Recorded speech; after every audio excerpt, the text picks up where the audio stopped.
Angeline's POV. Agad kong inabot ang isang donut at tiniumang sa labi ni Andre.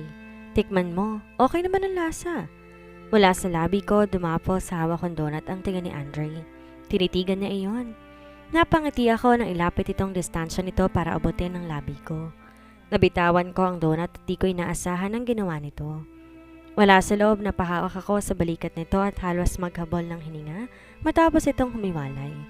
So sweet and tasty, sweetie. Bulong nito sa tenga ko. I want more, ani pa nito. Andre? Ngunit hindi ko natuloy ang bala kong pagpipigil sa kanya matapos itong iharap ako ng tuluyan sa kanya at iayos ang binti ko sa magkabilang gilid niya, dahilan upang marinig kong pagkapunit ng suot kong palda. Napasinghap ako at balak na mulitong pigilan, ngunit dumapo sa binti kong mainit itong palad dahilan ng mahina akong pagsigaw. But still, kinakabahan ako na basta na lang may dumating sa opisina. Baka may makakita. Shh! No one is allowed to enter my office unless I say so. Pariniguro nito sa akin bago sinakop ang labi ko. Walang kahirap-hirap tinanggal ang palda ko. Halos kapusin ako ng hininga ng unti-unti. Maglakbay ang kamay nito. You have been bad, sweetie. Why bring Addie here? Halos pabulong pa nitong sambit. Umirap ako at hindi nito nakikita. Nag-enjoy ka naman. But still, I don't want him to get exposed yet in this industry. I want him to enjoy his childhood and play. Anito bago unti-unti naglakbay ang isang kamay nito sa itaas ko. Pwede naman siyang maglaro dito kaysa mag-isa siya sa bahay. Hindi ako sanay iwan siya. Kahit doon pa man sa trabaho, sinasama ko talaga si Addie. Kahit pa trusted person ang kasama niya. Mas gusto kong nakikita ang anak ko sa buong araw. Point taken. Bulong niya sa tenga ko. Mahina ako napasigaw dahil sa kakaibang pinaparamdam sa akin ni Andre. Ngunit na uwi sa pagkagat ng labi matapos marinig ang boses ni Baron sa intercom. Sir, you have a meeting with Mr. Takashi today, anito. Pero hindi tumigil si Andre sa pag-atake kaya kailangan kong pigilan na mahihinang sigaw ko. Piranlakihan ko siya ng mata matapos mahuli ang tingin nito. He knotted his brow and answered to Baron. Cancel that or move it tomorrow. I'm currently busy and don't disturb me again.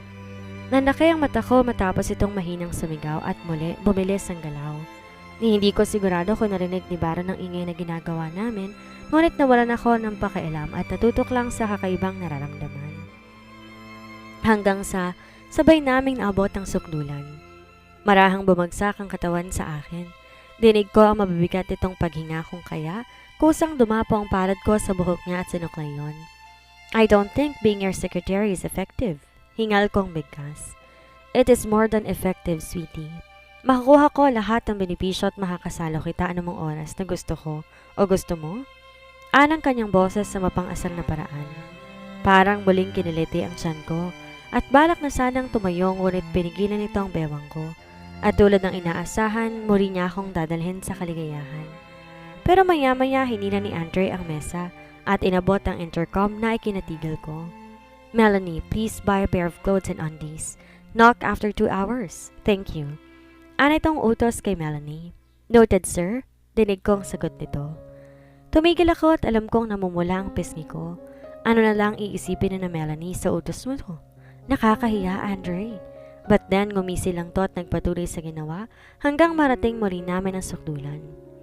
Sa kabilang banda. Iyang hiyarin ako na malapit ng mag-uwian. Di nga ako lumalabas ng kwarto hanggat di ako tinatawag ni Andre. Tinulog ko lang yata ang buong araw pagkatapos na nangyari sa mesa. Nauna pang nagising sa akin si Addie na nasa labas na. Si Andre naman sandali lang natulog bago bumalik sa pagtatrabaho. Ito na yata ang tumapos sa binabasa ko kanina. Ito rin ang nag-ayos ng mga hinawi niya sa mesa. Bumuntong hininga ako at silipat ang damit na inabot kanina ni Melanie. Pinakuha ko lang yan kay Andre kasi nga nahihiya ako. Pagkatapos ng kapestihan ko, ngayon naman nahihiya ako. Ang sarap magmura. Sinampal ko na mahinang pisi ko bago nagpa siyang lumabas na. Marahan kong nilapat ang pinto at pinilit maging seryosong itsura. Diniretso ko ang tingin kay Andre na nakaharap sa mesa habang nasa kalong si Addie na nagsusulat ng kung ano-ano sa papel. Parang kanina lang ako nasa kandungan nito at mesa. Oh, shut up, Angeline. Hindi pwede yung replay or rewind. Pinagalitan ko ang sarili at muling binalik ang seryosong tingin. Kaya lang hirap panindigan matapos matanaw ang kakaibang ngisi sa labi ni Andre at marahang ilapat ang palad nito sa mesa. Pumikit ako para matitigan ang mga kasalanang lamesa. Bumabalik sa isipan ko ang nangyari kanina at alam kong alam yun ni Andre, kung kaya inaasar niya rin ako. Walk faster, sweetie, uuwi na tayo. Napamulat ako na mata at imbes na sa kanya ang taha ko, tinuho ko ang sofa matapos makita ang bag ko doon. Kinuha ko yon at hinarap ang pinto. Tara na, tumayo ka na dyan. May halong inis na utos ko pero ang tingin nasa pinto pa rin. Ayoko siyang lingunin. Nabubuhay lang eksena sa isipan ko at imbes maging kalmado, nararamdaman ko lang lalong init na naglalakbay sa katawan ko. Mama, carry me! Request ni Adi. Wala na sana akong balak lumapit sa kanilang mag-ama. Walk, Adi, malaki ka na. Utos ko para lang makaiwas kay Andre. But mama, I'm too lazy to walk. Baktol nito. Tss! Come here closer and get Adi, Angeline. Naglalambing ang anak mo. Bigla ang sabat ni Andre. Napasimangot ako, talagang ayaw humakbang ng mga paa ko. Don't you love me anymore, mama? Malungkot na bigkas ng bata. Wala sa oras, napahakbang ako papalapit sa kanila. Don't say that, Adi. Mama loves you unconditionally. Adi ko bago tuloy ang lumapit at sinubukan siyang buhatin. Ngunit nabitin sa ere ang kamay ko matapos maramdaman ang matipunong braso ni Andre na umiikot sa bewang ko. Walang hirap din tong tumayo habang buhat sa magkabilang braso si Adi. Gotcha! Ngumisi to bago bumulong sa bata na narinig ko naman. Thanks, buddy, aniya. You're welcome, daddy. Malakas itong sagot. Kumalukip-kip ako at pinaningkitan sila ng tingin. Tinatraidor niya yata ako ng anak ko at sunod-sunuran to sa magaling niyang ama. Binala kong kalasin ang braso ni Andre ngunit hinapit niya lang ako lalo, niyakag sa pintuan. Andre, ano ba? Mahina akong angil. Ngunit ang bugok ngumisi lang. Open the door, sweetie. Umirap ako ngunit sinunod din ang utos niya. Yun nga lang muli akong tinubuan ng hiya matapos makita ang mata ni na Melanie na nakatutok sa amin. Impit pang tumilis si Edril hanggang si Baron ay pilit ginagawang formal ang itsura. Gusto ko magtago matapos makita ang nanunokso nilang tingin nang tumigil si Aldo sa harap ni Baron. May binilin to na hindi ko mapakinggan matapos marinig si Edril. May baby number 2 na, ani ang bulong. Namilog ang mata ko at mas nahiya. Sabi ko na nga ba na gano'n ang iniisip nila? Nakakahiya kasi may nangyari naman talaga. Sumutsot si Melanie at Karina kung kaya sa kanila nabaling ang tingin ko. Anong lasa? Bulong ni Melanie. Anong sukat ba? Bulong ni Karina. Gusto ko silang sermonan ngunit niyakag na kapalis ni Andre kung kaya pinanlakin ko sila ng mata na kinangisi nila. Bakit kasi ang dali mong bumigay, Angeline? Hanggang makauwi, pinapagalitan ko ang sarili ko sa kapestihan ko. Kahit sa dinner, hindi ako makakilos ng maayos sa iniisip. Parang ayoko rin munang matulog sa master's bedroom katabi ni Andre. Kay Adi na muna ako tatabi. Kaya naman, nang pagkatapos kong maligo at datnan si Andre na nasa labas ng banyo, kinuha ko yun pagkakataon para magpaalam. Dun muna ako sa tabi ni Adi. He looked at me then to my lips. Why? Are you scared I will do it again? Paalala nito sa akin. Alam kong may masakit pa rin sa'yo kahit huwag kang mag-alala. Magtigil ka nga, Andre. Hampas ko ang braso nito na kanyang kinahalakak. Do what pleases you, sweetie. It's okay. Aniya kung kaya, nagmarch agad ako papaalis. Mama, you're gonna sleep here? Gulat na tanong ni Adi. Umiti ako at agad tumabi sa kanya. Humiga siya at niyakap ako kaagad. Yes, baby. Miss ka na ni Mama. Malambing kong bigkas. Simula na mapunta kami sa poder ni Andre, bihira na ako matulog sa tabi ni Adi. But I'm already a big boy, Mama. Daddy said I can sleep alone and do what I want. Pagmamayabang nito. Sandali ako natigilan at bahagyang naiinis kay Andre. Masyado yata tong mabigat kay Adi at talagang ang balak gawing spoiled ang anak ko. Your daddy is bluffing. Sleep now, baby. Kumibit balikat to tumango bago mahigpit na yumakap at pumikit. Napabuntong hininga na lamang ako at inabot ang cellphone ko. Namimiss ko na rin si Nadia at balak na magkwento sa kanya kung kaya tinawagan ko ito. Nadia? Ngunit natigilan matapos marinig ang mahinang sigaw nito at hindi ako bobo para di malaman ang nangyayari sa kabilang linya. Nalaki ang mata ko matapos lumakas iyon at tatakot na marinig ni Adi agad kong pinutol ang tawag. Wala sa loob, napadasal ako na sana hindi makasama ang desisyon ng kaibigan ko sa buhay niya. Wag lang sana puro ligayang isipin niya kundi maging consequences din. Wag sana siyang tumulad sa akin na maging maharot. Shut up, brain! Galit kong angil sa sarili. Binitawan ko ang cellphone sa side table at mariing pumikit para lang matigil kakaisip ng kung ano. Niyakap ko lang din mahigpit si Adi at pinilit matulog. Ngunit di pa man ako tuloy ang inaantok nang marinig ko ang pagbukas ng pinto. Pigil ko ang galaw matapos maamoy ang natural na amoy ni Andre. Maingat ang lakad nitong tumungo sa kabilang bahagi ng kama. Patago ako napangiti matapos lumundo ang kama sa parting yon at maramdaman ang pagyakap ito sa amin. Doon na ako halos tangay ng antok pero naalimpungatan ako nang muling gumalaw ang kama senyales na tumayo si Andre. Akala ko aalis na to ngunit ang hakbang nito ay papalapit sa akin. Gusto ko ikunot ang noo ngunit naisip ko baka sa akin siya tatabi pero hindi. Muntik na ako mapasigaw matapos makaramdam ng pag-angat ko sa ere. Mabuti na lang napigilan kong sarili. Binuhat niya ako, tahimik akong inalis sa kwarto at gusto ko siyang murahin dahil alam kong ibabalik niya ako sa master's bedroom and voila! Hindi ako nagkamali. Sleepyhead, ha? Sorry but I cannot sleep without you beside me. Pag-amin ito. Di ako gumalaw o gumawa ng reaksyon at nagtulog-tulugan lang. Kahit pa kanina pa nagising ang diwa ko. Oh, my sweetie is sleeping peacefully. Ani pa nito. But I know he knows I'm not.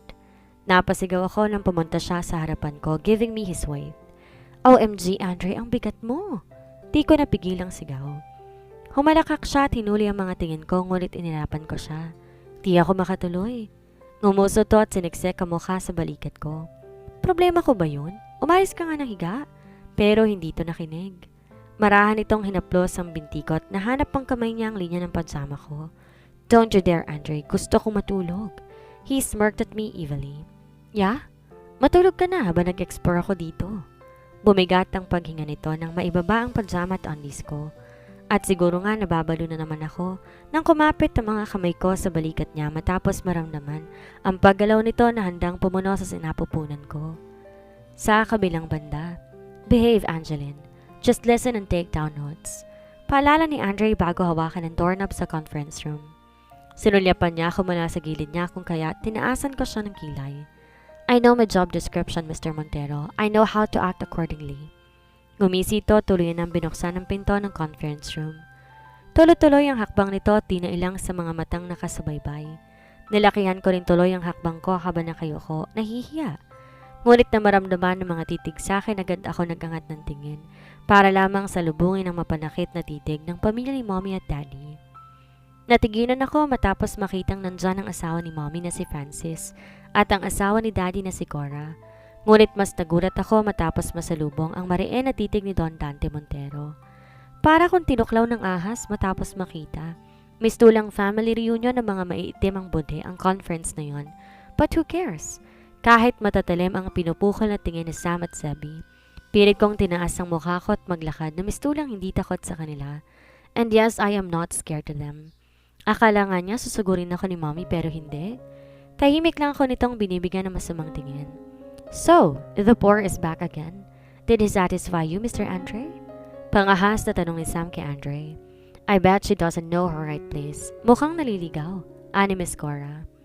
Kiniyom ko ang kamay ko at kahit gusto ko silang sigawan, dinaan ko na lang sa ngisi.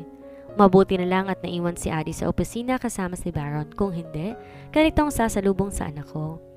Marahan kong nilapag sa mesang hawak kong bag bago tinapatan ang tingin nila. Mabuti nga't di ako binubulyawan ni Andre na strikto. Are you Mrs. Lopez? Ako nga po bang naliligaw o baka naman kayo because I know I am the secretary here while you on the other hand have no business in here. Naliligaw po yata kayo. Pagbabalik ko sa uyam. Naningkit ang mata nito sa akin at balak sigawan ako. Nilingon niya pa ang matandang Montero para siguro sa permiso ngunit tumikim na si Andre. Seryosong tumingin sa lahat. Let's all be professional here. Do not mix personal conflict with work. We're doing business here. Malamig na paalala ni Andre. Miss Di Masupil, take down note every important detail. Utos nito. Sure sir, you can count on me. May kaharutang bigkas ko. Kita kong umirap si Zebby dahil doon, ngunit mas talo ko nangisi. But my happiness disappeared when I met the gaze of the old Montero. He is so serious, as if telling me he doesn't like what I'm doing. Sandali ako na-conscious at bumalik sa pagiging dalagang Pilipina. Ni hindi ko binalikan ang tingin ng matanda matapos magsimula ang meeting. Sa durasyon ng meeting, pilit kong pinokos ang sarili ko sa pagsusulat. Pilit iniignora ang pasaring nila Zabi para lang mairaos ang meeting na yon. Nagtitimpi ako kahit na gusto kong sumagot. Pero syempre mas magandang umaktong edukada kaysa magmumukhang mayamang walang laman ng utak. Nakakahinga lamang yata ako ng maluwag. Tapos na at makalabas na ako ng opisina. Diretso ako ng banyo upang sandaling mahimasmasan. Tahimik kong binuksan ang gripo at tinutok ang kamay ko doon. Pero nabigla ako matapos may magsara noon.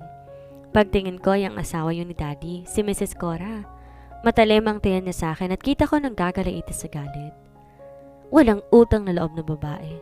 Bakit pa dikit ka ng dikit sa mga Montero? Bakit ba hindi ka na lang lumayo? Bakit kasi pinanganak ka pa sa mundo?